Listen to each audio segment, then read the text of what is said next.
morning, everyone. Welcome to our 14th Info Day on Information and Communication Technologies. I'm Paula, the Communications Lead at Sploro, and I'm also here today with Miriam. She's an innovation consultant as well from Sploro, and we're excited to be your hosts for today's info session. So thank you very much for joining us. It's a pleasure to have you and all presenters and speakers today with us. So today's session, we will spotlight 4 European projects that are shaping the ICT landscape. These are Resilmesh, NEPHELE, dAIEDGE, and StandICT. So these initiatives offer crucial support for entrepreneurs and businesses in the ICT sector. So we are in a time, and this is for a fact, of fast digital change, where technologies are transforming how we live, work, and communicate. ICT covers a broad range of these, including internet, cloud computing, AI, big data, and edge computing. So these tools are driving innovation in many areas and are becoming essential for modern economies to grow. So today's funding opportunities are offering you the chance to be the part of this digital revolution. Let's explore how you can seize these opportunities and make a difference out of your project. So let's start with Dr. Brian Lee. Oh, you're already sharing, that's perfect. Who is a director of the Software Research Institute in the Technological University of Shannon in Ireland. And he will share insights into Resilmesh. So the stage is yours, Brian, whenever you're ready. Thank you. Thank you, Paula. And thank you to Sploro for giving us the opportunity to be here today. Welcome to everyone. My name is Brian Lee. I'm the coordinator of the Resilmesh cybersecurity project. You can see the title underneath. Resilmesh is all about cyber resilience. Our main goal or our main method of achieving that is based on our main USP, if you will, is about situation awareness. And Resilmesh is intended to be applicable to a very wide range of domains. So we talk about dispersed heterogeneous cyber systems. We're thinking about OT systems, which can be very compact in terms of a smart factory, or large compact in terms of things like a nuclear power station or a chemical plant, or very distributed in terms of wide area SCADA for something like a pipeline or a water system. The Resilmesh is intended to address all of those, but Resilmesh is also intended to address the changing or evolving IT landscape. So IT landscapes are moving from very large installations in monolithic installations in on-premises to where an enterprise has now its system spread across multiple clouds, as well as hosted in its on-premises. And also we see, because of IoT and wide area application of campus offices, we have moving towards a zero trust, edge-based zero trust, which is often called the secure systems edge. So we're getting dispersed and heterogeneous infrastructures across both OT and IT systems. And Resilmesh aims to look upon how to address that using a distributed platform, but also using situation awareness in order to improve the visibility for operators to be able to see what their systems are and how they depend on each other. That's essentially what Resilmesh is about. So it's a 5.6 million budget. We're now at month 12, started in October 23 and runs until September 2026. We have 2 open call, one aimed at developers, which is up to 360K. And that will be up to 4 calls, 90K, up to 90K for each call, for each project rather, in the call. So the project objectives reflect what I said. There are 4 technical objectives. The first one is looking at having distributed controls in a dispersed digital infrastructures. The second one is giving better awareness of service and asset dependencies. The third one is really about, it's not so much a technical one as we use a cyber range to build capacity, cyber resilience capacity.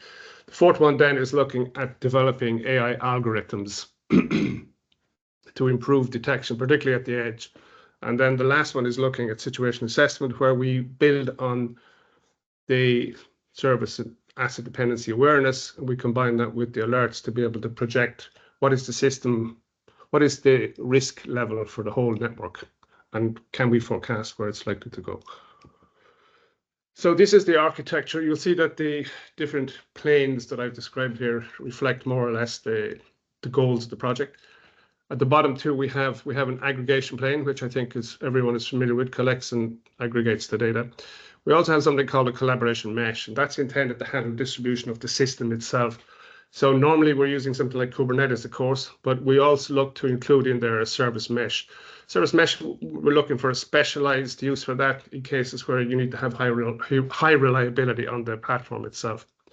Then we have threat awareness plane, which is a set of analytic functions that we're adding built on top of a SIEM that's focused around anomaly detection, AI-based anomaly detection, AI-based correlation, and threat hunting.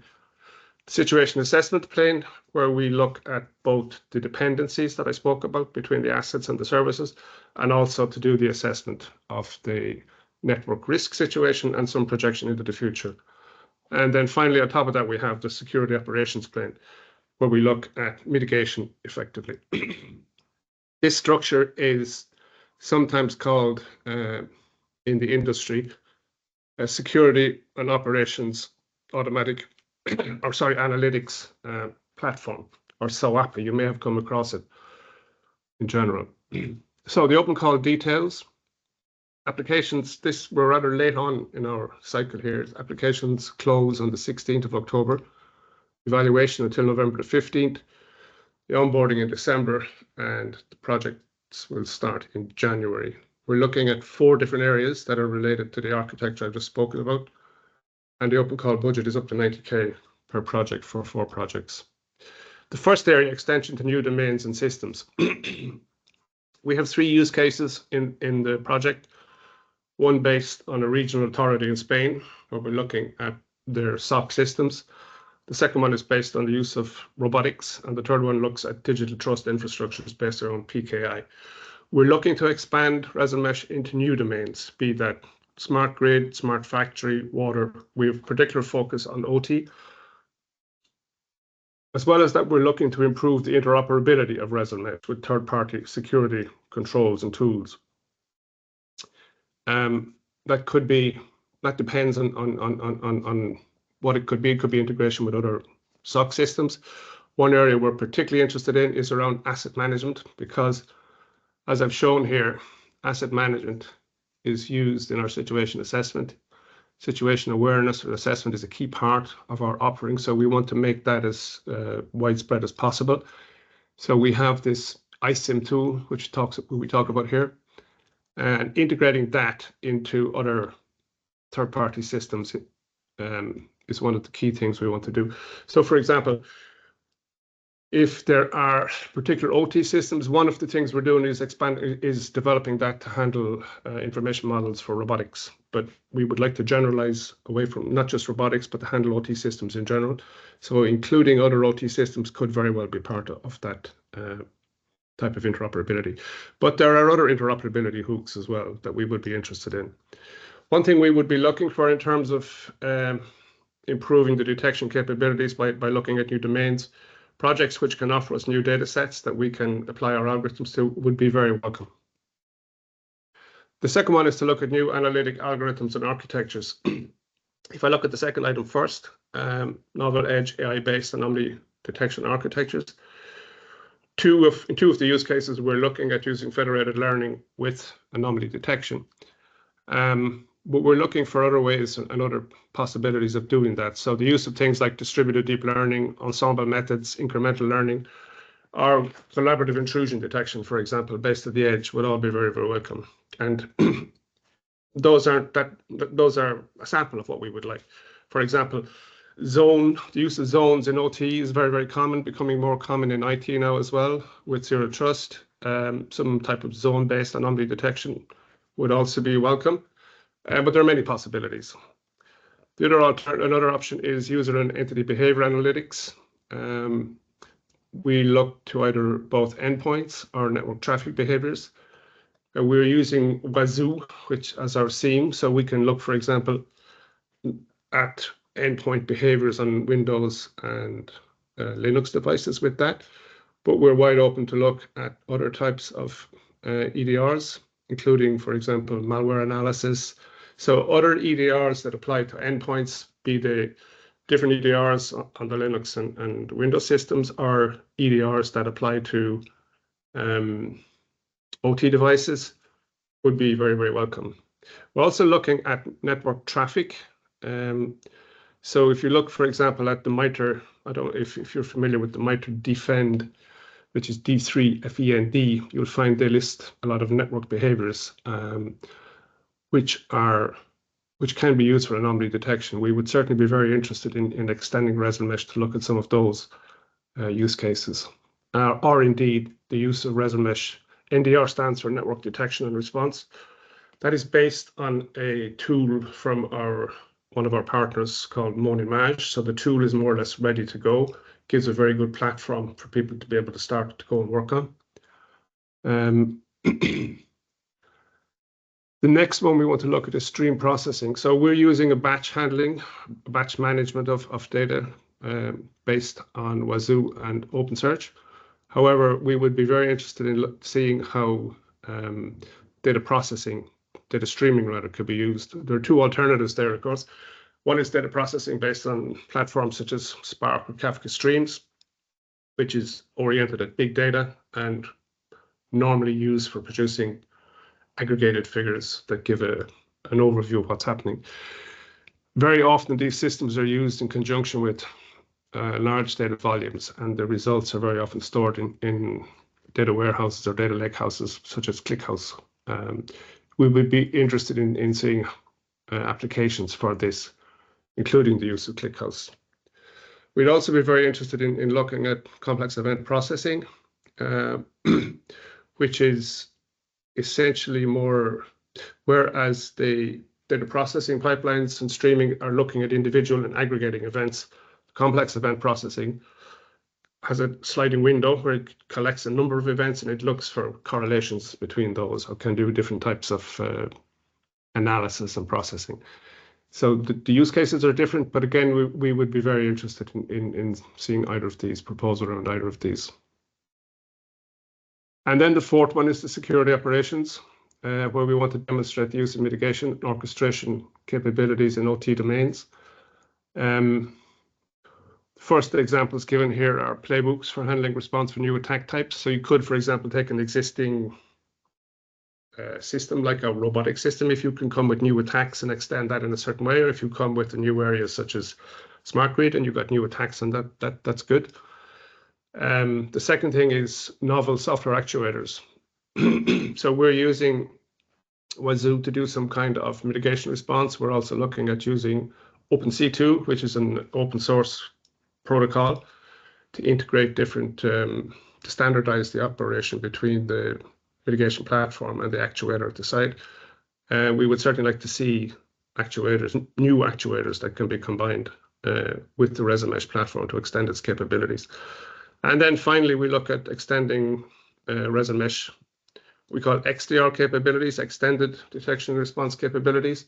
So again, if we integration with existing EDR systems, as I said, we're integrated with Wazoo, but we're open to integration with other systems as well. But the whole point of these 4 streams of this project is to spread the impact and the areas of both the application areas and also the domains to which Resilmesh can be applied. So those are the 4 challenges. How do you participate? I'm not going to run through these. You can see them on the slide afterwards. There's a sort of a 5-stage process you have to run through. All the documentation and information is provided on the Resilmesh website, which is resilmesh.eu. You can find all the information there, all the documentation there. You can also find some information on F6S, who are our Cascade funding partner. These slides will be available afterwards, so you will have capability to access these and see the information. This is the application form that you must go through. Here we have the time plan. Application period closing on October the 16th, so there's not much time. 1 month for the evaluation of online interviews.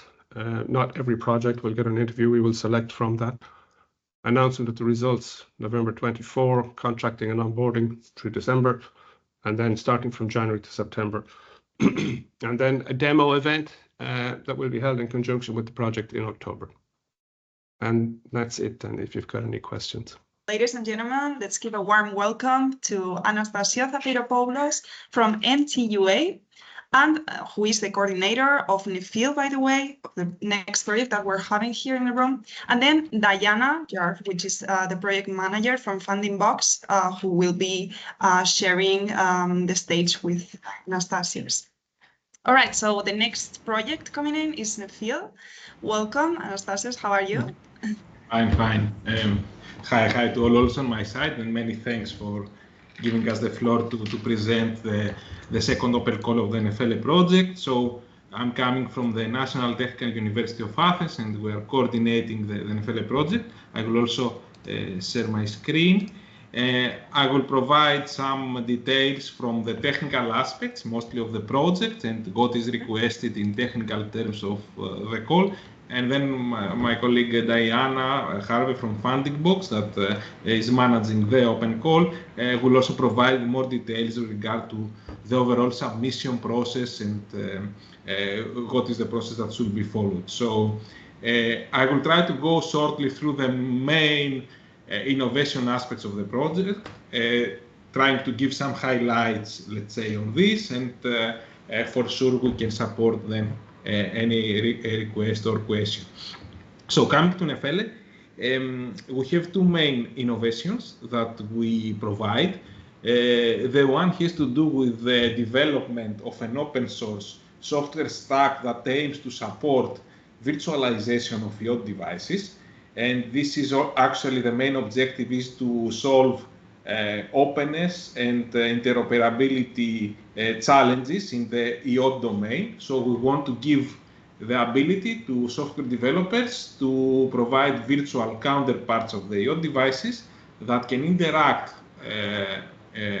These virtual counterparts can be deployed at the edge part of the infrastructure, but can interact with the IoT nodes independently of the communication protocol and also the semantic protocol used.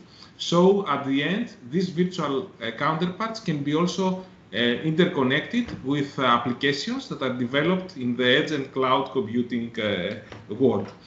So the one thing has to do with this software stack, and the second thing has to do with a synergetic meta-orchestration framework, actually an orchestration platform that is able to undertake distributed application graphs, and manage their deployment over resources that span across the computing continuum, so moving from the IoT to the edge and to the cloud part.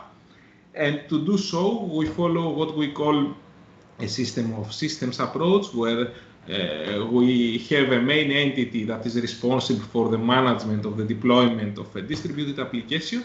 However, the control of the application is then distributed across different entities in the computing continuum. And then we have this interplay of local and global decision making, depending on the hierarchy level that each entity is placed.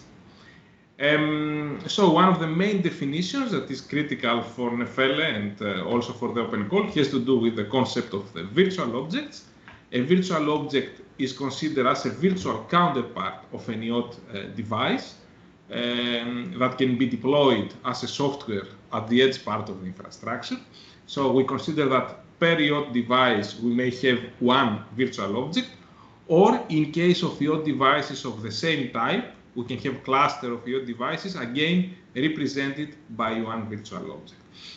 And we have also the notion of the composite virtual object that actually, when we have information coming from different virtual objects, or VOs, as we call it in NEPHELE, then you can have a composite virtual object, or a CVO, as called, that can manage these VOs and enhance the capabilities provided by the VOs.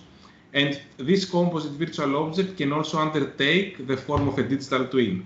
So you can have data coming from different VOs, and a CVO can support digital twin functionalities, whether we refer to simulation mode or processing of real-time data.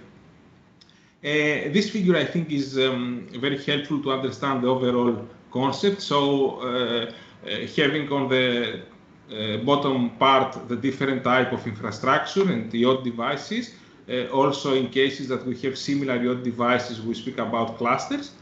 We have the virtual counterparts in the form of virtual objects, and we have support of different communication protocols with infrastructure, whether it is HTTP, MQTT, COAP, and others.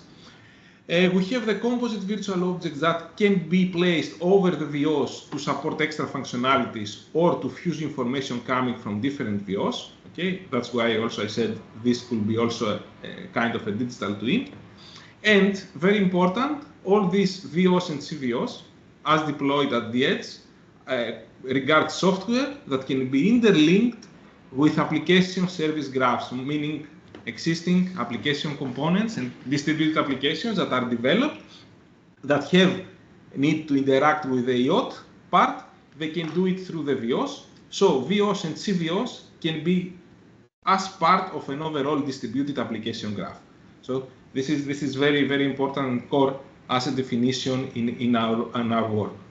So for the VOs and CVOs, we offer a software stack. It's an open source software stack called Virtual Object Stack with different layers where you can support communication and interaction with the IoT devices, enforcement of security policies, ad hoc networking functionalities. In the backend logic layer, you can develop different type of functions that you would like to support for processing the data and the events and actions coming from the IoT devices, also to enforce sanctions back to the IoT device.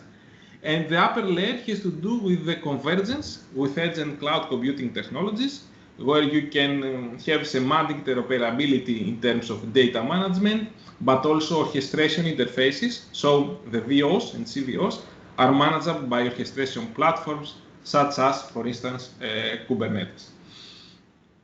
This software stack is implemented based on existing standards and working groups, and namely the W3C Web of Things working group, but also the Open Mobile Alliance lightweight M2M specification. So we keep these implementations as active, and whoever is going to contribute through the open calls in the development of VOs and CVOs has to adopt the provided software and to build over it or to use it to build virtual objects.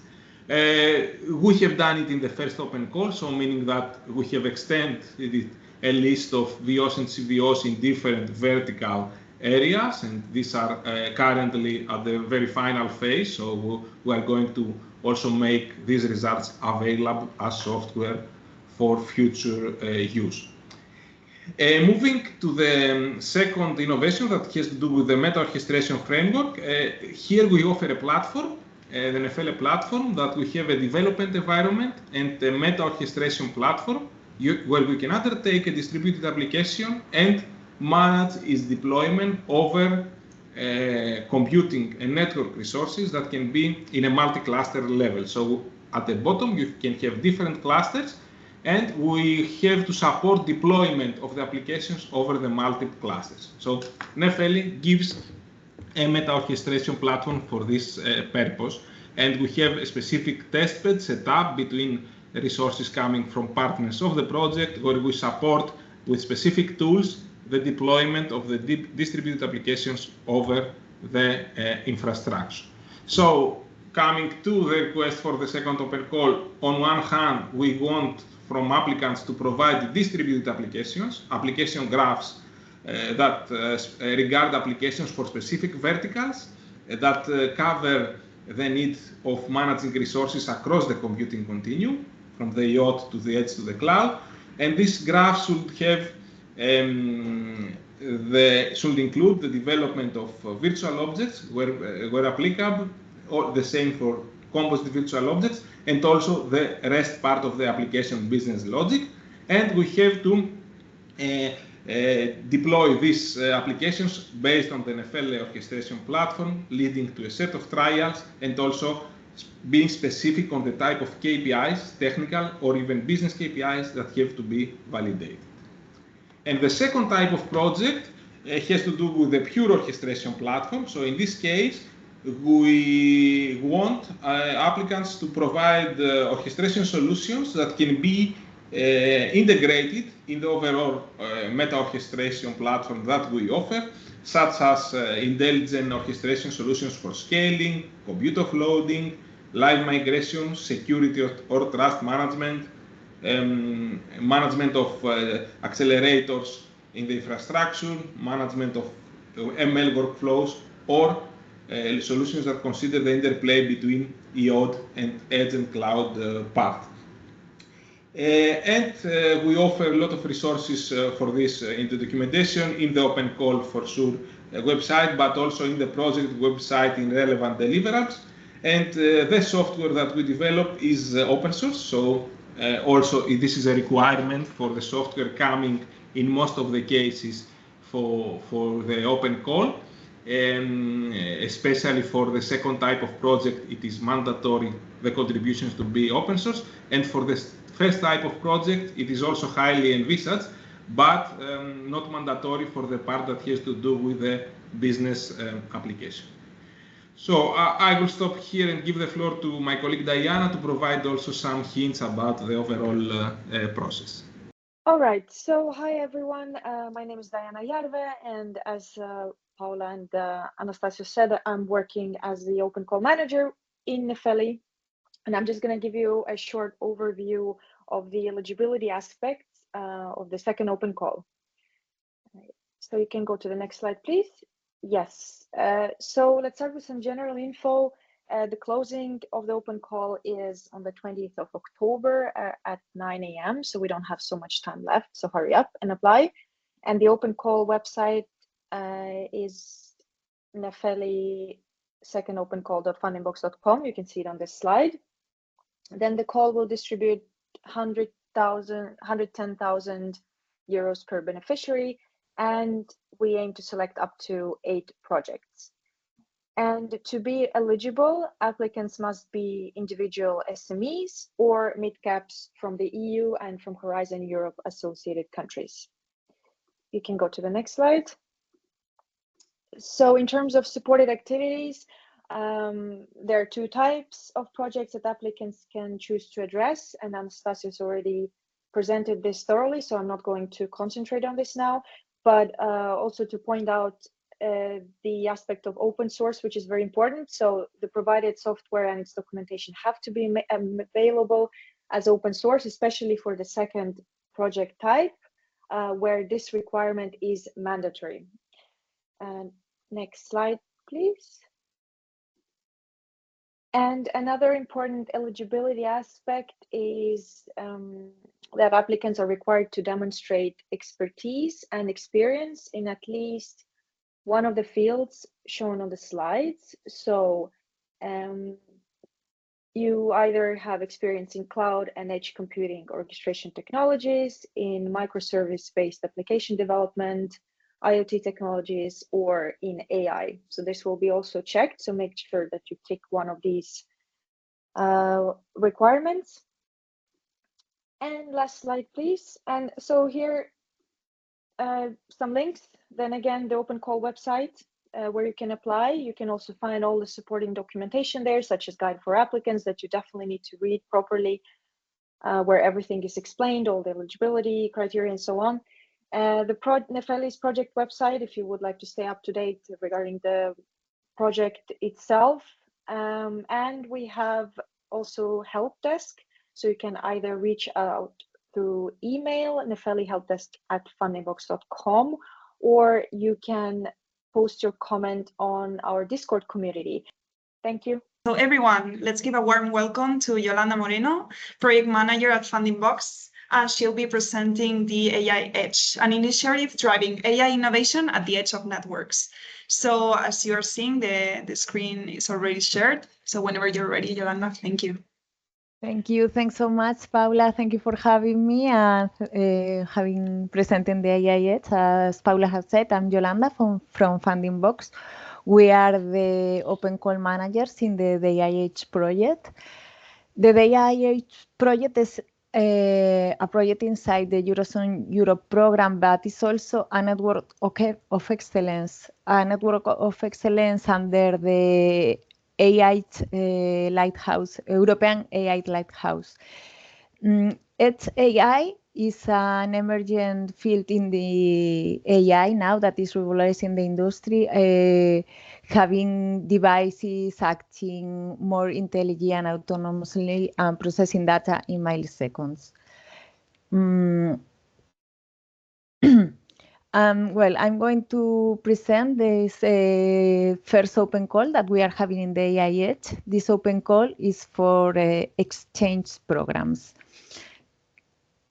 This open call was opened at the end of August and will its deadline is by the end of this month. You have 20 days to apply for this open call. Closing time of the open call is 3 p.m. We would like to remark here that it's really important to apply before the closing time, because at this moment the system closes automatically and we cannot accept any application after that. This open call is looking for researchers and PhD students in the field of AI at the edge. The applicants can apply as natural persons or are single entities like research and technology organizations, academia, or SMEs including startups. If the applicant is a single legal entity, they will delegate its individual researcher or PhD student to perform the research at the hosting institution. Natural persons or entities or organizations have to be registered in one of the eligible countries. It's important to say that beneficiaries must be present full-time at the hosting institutions for the 5 months of the exchange phase of the program. What is the scope of the open call? The exchange program will finance the mobility and cost of living of individuals, the researchers or PhD students, to spend time in one of the dAIEDGE hosting institutions in order to perform common research in the field of AI at the edge. Whatever is your expertise in AI at the edge, you can apply to this open call as a researcher. We don't have a limited scope of the open call. The result of the program should ideally be a common scientific publication between the beneficiary and the hosting institution. And what are the benefits of this open call for the beneficiaries? Each beneficiary can receive a maximum amount of up to 60,000 euros for participating in the up to 7 months of the exchange program. The exchange program is organized in one first stage of up to 2 months for the planning stage, and then the 5 months of exchange at the hosting institution. The complete open call have a budget of 600,000 euros, and applicants must indicate the total required grant during the application phase. That means applicants are required to indicate an indicative budget and why they are applying for that amount, and the selection committee will be able to select candidates, beneficiaries, until they reach the maximum budget of the open call. If you are interested in applying to this open call, we recommend you that you go to the application site and you will see the red first tab. There you have the guide for applicants, that is the legal basis for the open call. And this is an essential guide with all the information about the open call, the eligibility criteria, the evaluation process, what comes after the evaluation process, how the support program will be developed and everything, okay? And also you will find there the complete list of hosting institutions. In the frequently asked questions is a complementary document that includes a list of common questions that are usually asked by applicants. Also, we have here, for example, examples of indicative budgets or other interesting aspects for the application.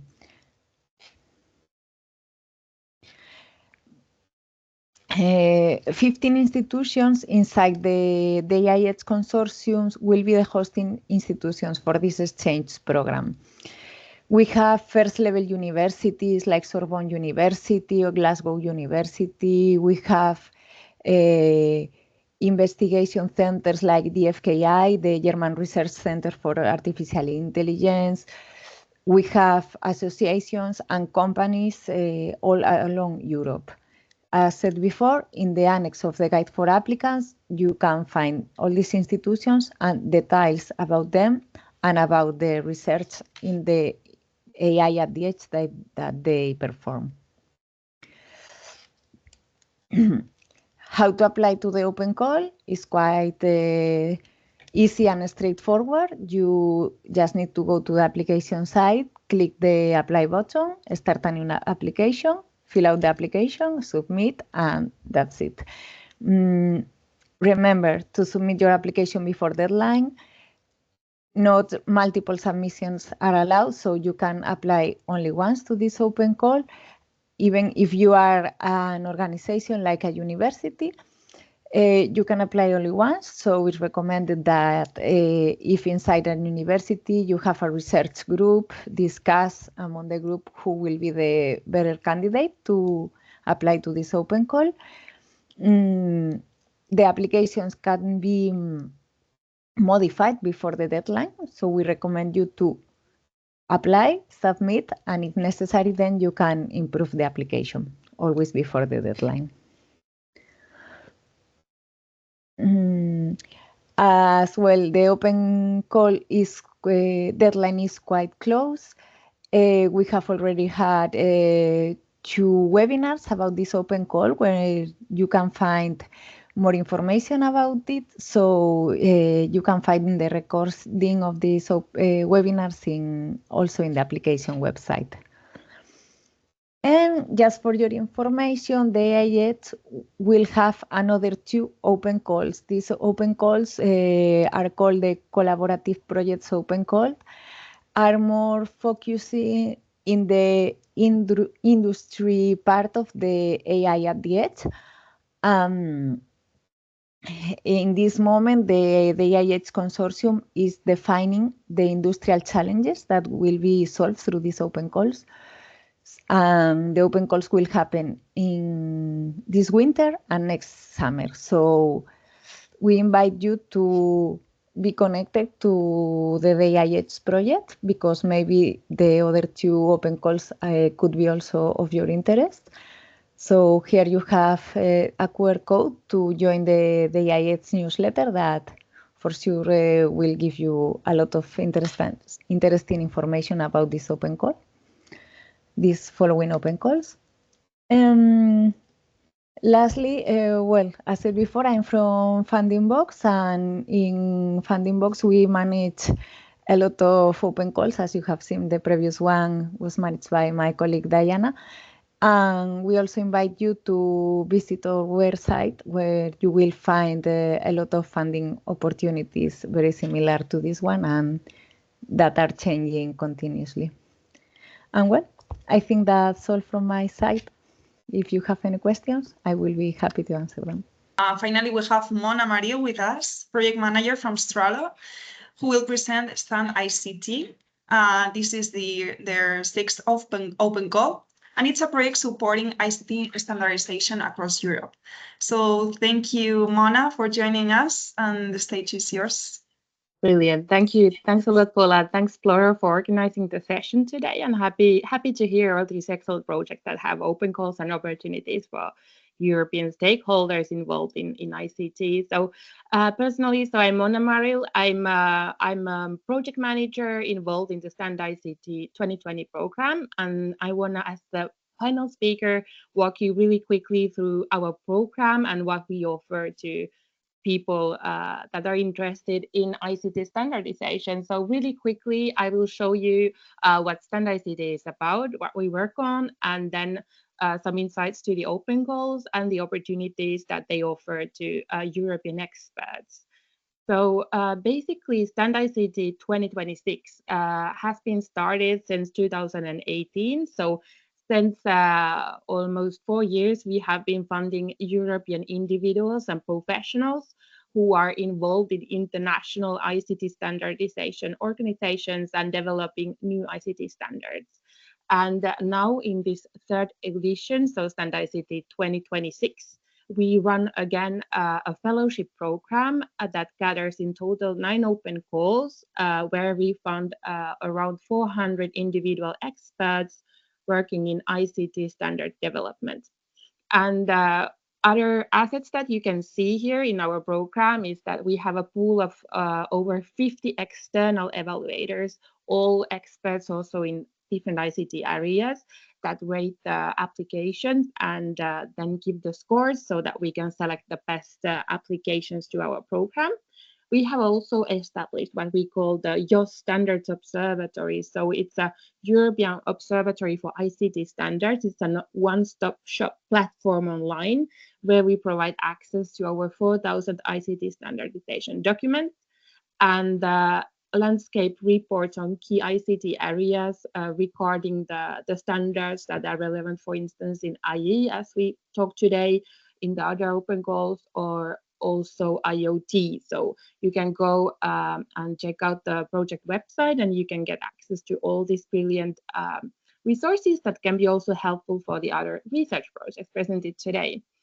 We have a community of over 4,000 enthusiasts that work on different ICT areas that are somehow involved in the European standardization activities. We also provide training through workshops, webinars, and an academy where we provide and give access to also beginners who would like to get more involved in standardization. And we have a group of external experts who then also contribute in guiding the project. So we are 7 partners in this consortium. StandICT is an SME from Italy who has been running the initiative from the very start. And Dublin City University is the second admin coordinator in the project. And personally, I'm from Australo, that is a SME based in Spain, and we lead the fellowship program monitoring. So when the activities are funded, I'm the one who takes care of things. So it's a coordination and support action. We are funding under Horizon Europe, and this edition will be running until the end of 2026. So for 2025, actually, so for 1 year still.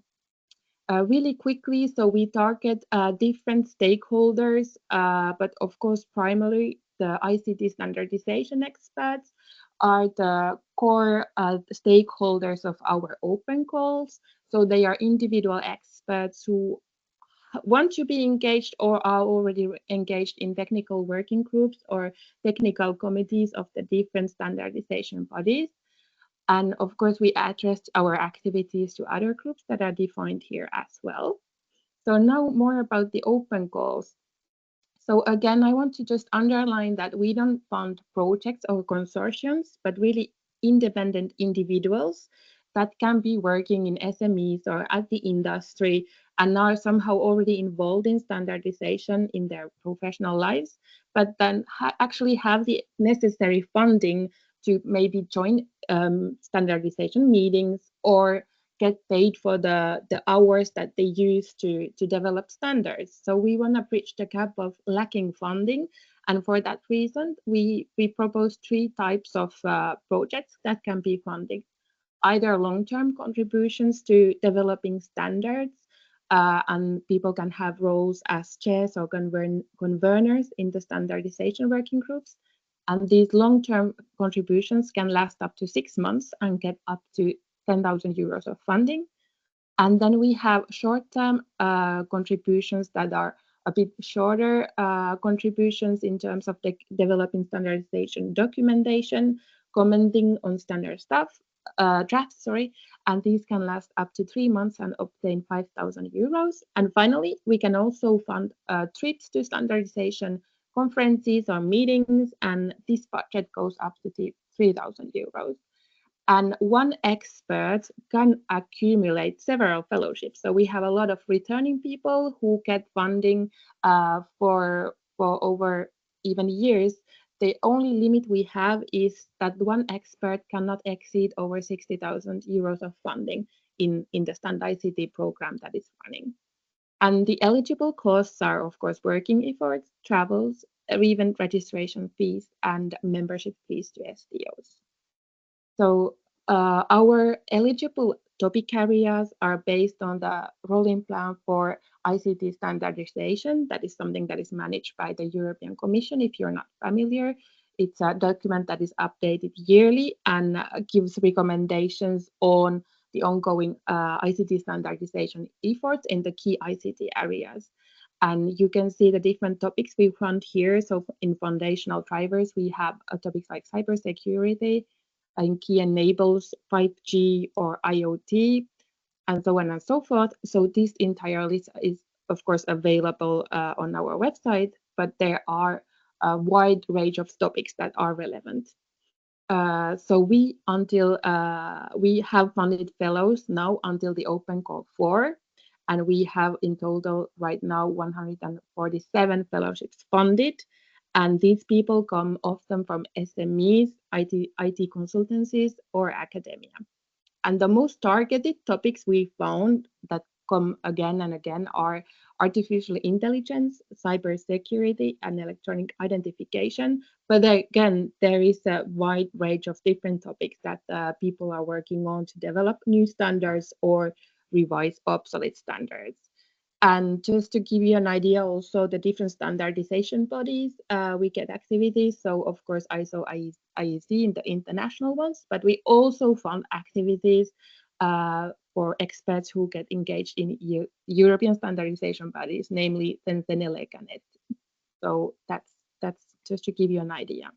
Now, so the Open Call 6 is running until the 4th of November, and one can submit the applications directly through our website online. The application form is quite short and not too heavy in terms of those who are familiar with applications, so it wouldn't take too long. So that's always positive, sorry. And then after this call, we have 3 more calls to come until the end of the project.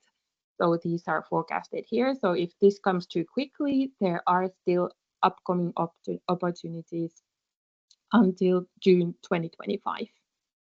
And really quickly, for those who want to understand more about how the applications are evaluated, the evaluation focuses on the added value that the activity brings to the existing SDO activities, the impact of the work, how you can argue how the work impacts the European interests and the standards that are related to the activity, and also how the applicant is already expertised in the priority ICT area, and what kind of previous expertise the applicant has in standardization in general. And there is the 4 criterion we focus on the evaluation. And as mentioned, we have the external pool of evaluators, and each application is rated by 3 independent members. And then the final score is the average of the 3 evaluations. So this way we make sure that the process is as transparent as possible. So really quickly then, once the fellows are funded, as said earlier, the Cascade funding enables to have quite light administrative burden. So we require only some reporting in the course of the funded fellowship. So interim report and final report for the long-term fellowships, and then final report for the short-term and one-shot fellowships. And those reports are really well structured and really easy to also fill in. So that's quite efficient as well. And of course, then we want to disseminate as much as possible the funding activities. So we do the different established channels so that also stakeholders can understand where the StandICT funding money is going. And for that example, you can also go to our website and see who are actually the funded fellows that have been funded so far. So this is the dedicated page of our funded fellows where you can scroll the different open calls or the different topics and get to know the experts on the different ICT areas. So this is really useful resource also for people who want to network with ICT standardization experts. We follow by publishing a dedicated fellowship report that lists all the funded fellowships and gives the fellowship stories for each open call. So this is also a useful resource for those who want to draft applications, so they can see what kind of activities we fund and how the fellowships actually work with the money. So that was it. So thank you very much. We learned a lot with these projects, Resilmesh, NEPHELE, dAIEDGE, and StandICT, each contributing to the future of information communication technologies in meaningful ways. So thank you very much. This may be the open door for your success.